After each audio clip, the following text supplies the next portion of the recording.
Filipino Pride Miss Eco International 2025 Alexi Brooks pinagkaguluhan sa kanyang pagbabalik Pinas. Now 2204, your pageant vlogger host. Subscribe. Magandang araw Pilipinas and good day pageant lovers. Mainit na sinalubong ng mga Ilonggo ang bagong Miss Eco International 2025 na walang iba kundi si Alexi Brooks ng Pilipinas sa kanyang opisyal na homecoming sa SM City Iloilo Event Center.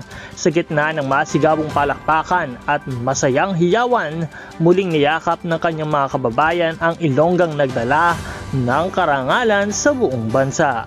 Bitbit ang korona at karangalan, ipinaglaban sa international stage. Buong pusong nagpapasalamat si Alexis sa lahat ng mga sumuporta sa kanya mula sa kapwa Pilipino. Isa siyang inspirasyon at patunay na ang galing at ganda ng Pinay ay namamayagpag sa buong mundo. Maraming salamat sa mga karangalang ibinigay ng ating pambato ng Pilipinas na si Alexi Kaimoso Brooks, ang ating bagong Miss Eco International 2025. Tunay kang Ilongga, tunay kang Pinoy. Kaya naman patuloy pa rin natin suportahan ang ating Miss Eco International 2025 na walang iba kundi si Alexi May Brooks sa kanyang journey, sa kanyang bagong buhay.